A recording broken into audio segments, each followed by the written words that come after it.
بسم اللہ الرحمن الرحیم۔ السلام علیکم ورحمۃ اللہ وبرکاتہ۔ آج ہم شرح عقائد جلالیہ کا سبق نمبر 2 پڑھیں گے۔ ہمارے آج کے سبق کی اہم مباحث: نمبر 1 توفیق کا معنی، نمبر 2 اسماء الہیہ توقیفیہ ہے، نمبر 3 موصولات کا باری تعالیٰ پر اطلاق جائز ہے، نمبر 4 تقلید کے اقسام، نمبر 5 عقیدہ کے بارے اہل سنت کے مذاہب، نمبر 6 کلامی اصول و فروع سے کیا مراد ہے۔ آئیے پہلے ہم آج کے سبق کی عبارت اور اس کا ترجمہ سماعت کرتے ہیں۔ بسم اللہ الرحمن الرحیم۔ یا من وفقنا لتحقیق العقائد الاسلامیہ، اے وہ ذات جس نے ہمیں اسباب مہیا کیے عقائد اسلامیہ کو دلائل کے ساتھ ثابت کرنے کے لیے۔ وعصمنا عن التقلید فی الاصول والفروع الکلامیہ، اور اے وہ ذات جس نے ہمیں کلامی اصول اور فروع کے اندر تقلید سے محفوظ رکھا۔ ترجمہ اور عبارت کے بعد آئیے اب ہم اس عبارت کی وضاحت سمجھتے ہیں۔ تو مصنف نے کہا یا من وفقنا لتحقیق العقائد الاسلامیہ، اے وہ ذات جس نے ہمیں عقائد اسلامیہ کو دلائل کے ساتھ ثابت کرنے کے اسباب مہیا کیے۔ اس عبارت پر ایک اشکال وارد ہوتا ہے کہ من وفقنا یہ اسم موصول ہے، من اسم موصول ہے اور اس کا اطلاق باری تعالیٰ کے اوپر کیا گیا ہے، اور سوال اس پر یہ ہوتا ہے کہ اسماء الہیہ تو توقیفیہ ہیں، یعنی وہ سماع شرع کے اوپر موقوف ہیں، تو من یہ تو اسماء حسنہ کے اندر نہیں آتا، تو من اسم موصول کا باری تعالیٰ کے اوپر اطلاق کرنا یہ کیسا ہے؟ تو اس اشکال کا جواب یہ ہے کہ اسماء الہیہ توقیفیہ ہیں، سماع شرع کے اوپر موقوف ہیں۔ سماع شرع کے اوپر موقوف ہونے کا مطلب یہ ہے کہ جو اسماء قرآن و سنت کے اندر باری تعالیٰ کے اوپر جن کا اطلاق کیا گیا ہے ان کا اطلاق جائز ہے، اور جن اسماء کا اطلاق نہیں کیا گیا ان کا اطلاق جائز نہیں ہے۔ اپنی طرف سے کوئی اسم وضع کر کے باری تعالیٰ کے اوپر اس کا اطلاق کرنا یہ جائز نہیں ہے۔ من موصولہ اس کا اطلاق قرآن کے اندر بھی باری تعالیٰ کے اوپر کیا گیا ہے اور سنت کے اندر بھی باری تعالیٰ کے اوپر اس کا اطلاق کیا گیا ہے، جس طرح کہ سورہ ملک کے اندر ارشاد باری تعالیٰ ہے الا یعلم من خلق السماوات والارض وهو اللطیف الخبیر۔ یہاں من خلق السماوات والارض اس کا اطلاق باری تعالیٰ کے اوپر کیا گیا ہے، اور اسی طرح حدیث پاک میں بھی ہے کہ یا من احسانہ فوق کل احسان، تو حدیث کے اندر بھی من موصول کا باری تعالیٰ کے اوپر اطلاق کیا گیا ہے۔ تو اسماء الہیہ توقیفیہ ہیں، قرآن و سنت کے اندر جن اسماء کا باری تعالیٰ کے اوپر اطلاق کیا گیا ہے ان کا اطلاق جائز ہے۔ تو من موصول کا باری تعالیٰ کے اوپر اطلاق ہوا ہے، اس لیے اس کا اطلاق کرنا باری تعالیٰ کے اوپر جائز ہے۔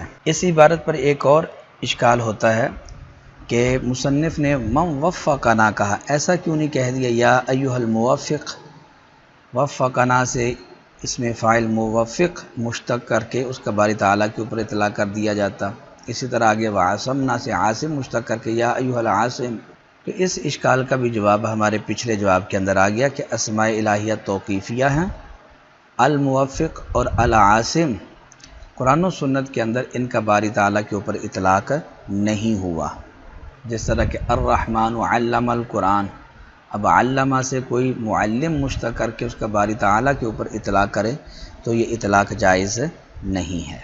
وفقنا یہ توفیق سے مشتق ہے، اور توفیق لغت کے اندر کہتے ہیں جعل الاسباب موافقۃ للمطلوب، کہ اسباب کو مطلوب کے موافق بنانا۔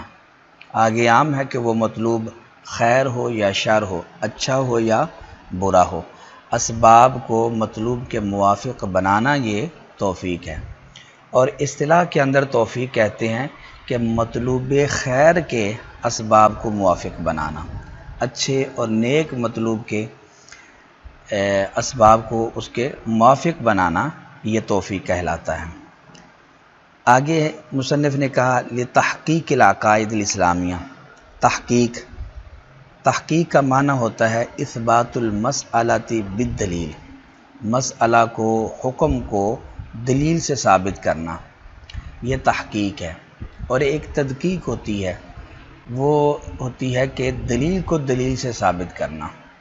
تو مسئلہ کے اوپر دلیل دی جائے تو یہ تحقیق کہلاتی ہے، اور اگر دلیل کے اوپر دلیل دی جائے تو اس کو تدقیق کہا جاتا ہے۔ العقائد یہ عقیدہ کی جمع ہے، اور عقیدہ عقدن سے یہ لفظ نکلا ہے، اور عقد کا لغوی معنی ہوتا ہے ربط جسم الی جسم، ایک جسم کا دوسرے جسم کی طرف تعلق، لگاؤ، ربط، یہ عقد ہے۔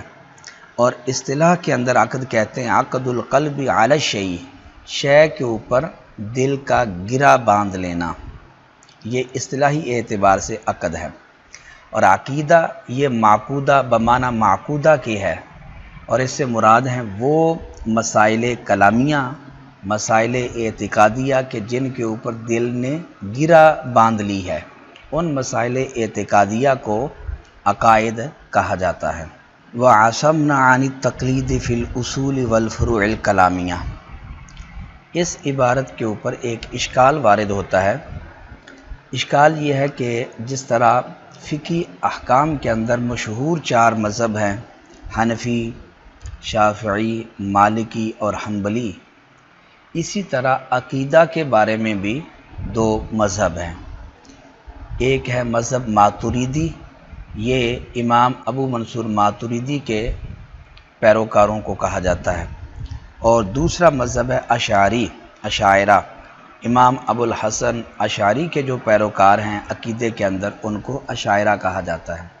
یہ دونوں ہی اہل سنت ہے، ماتریدیہ بھی اور اشاعرہ بھی۔ احناف وہ امام ابو منصور ماتریدی کے مقلد ہیں عقائد کے اندر، اس لیے احناف یہ ماتریدیہ ہے، اور شوافع یہ عقائد کے اندر امام ابو الحسن اشعری کے پیروکار ہیں، لہٰذا شوافع عقیدے کے اندر یہ اشاعرہ ہیں، اشعری ہیں۔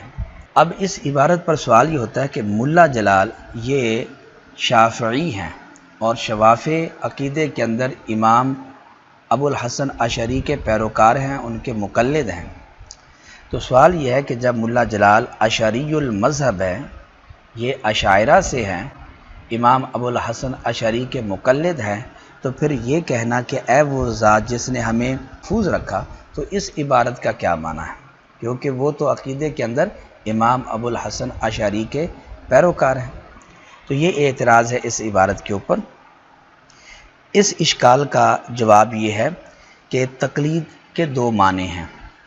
ایک ہے تقلید استدلال کے مقابل، اور دوسرا ہے تقلید کا معنی جو کہ ہے اجتہاد کے مقابل۔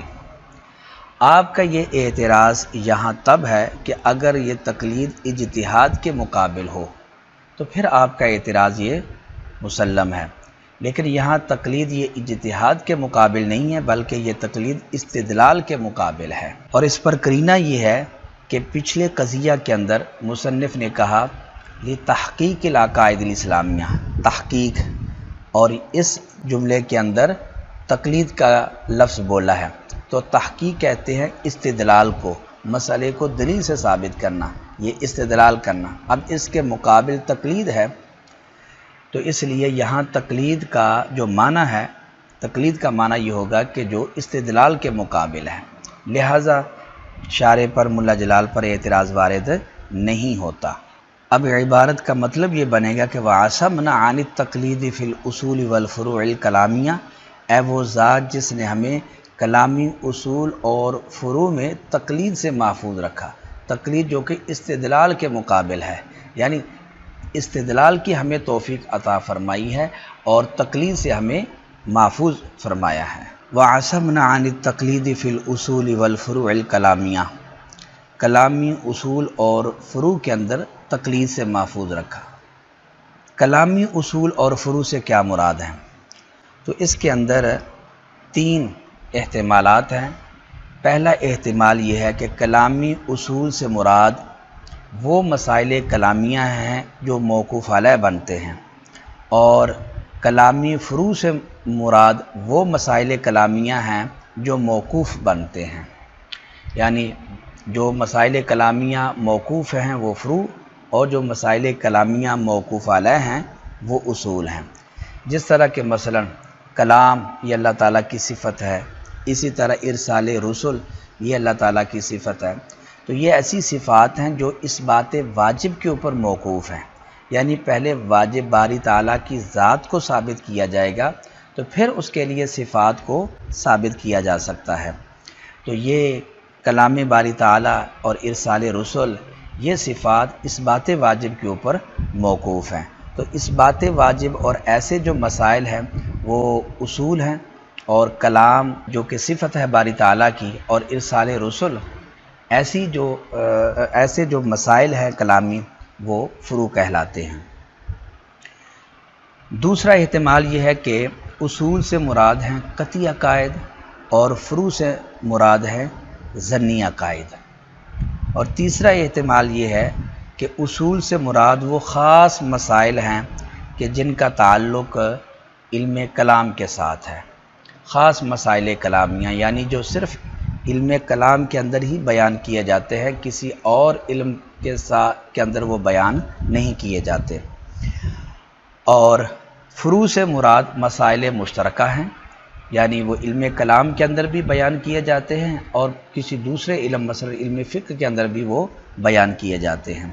جس طرح کہ مثلا اس بات واجب ہے اور صفت کلام ہے، ارسال رسل ہے، یہ ایسے مسائل ہیں جو صرف علم کلام کے اندر بیان کیے جاتے ہیں، ان کو اصول مسائل کلامیہ کہا جائے گا۔ اور وہ مسائل کے جو علم کلام اور علم فقہ میں مشترک ہے ان کو فروع کہا جائے گا۔ جس طرح کہ مثلا مسئلہ امامت ہے، تو مسئلہ امامت یہ علم کلام اور علم فقہ دونوں میں مشترک ہے۔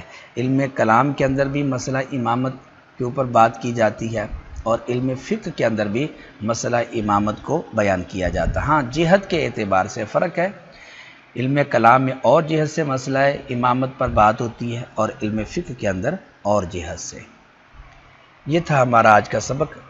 امید کرتے ہیں کہ آپ کو آج کا سبق سمجھ آ گیا ہوگا۔ اللہ کریم سے دعا ہے کہ اللہ کریم ہمیں علم نافع، عمل صالح اور اخلاص عطا فرمائے اور ہمارے لیے آسانیاں پیدا فرمائے۔ آمین۔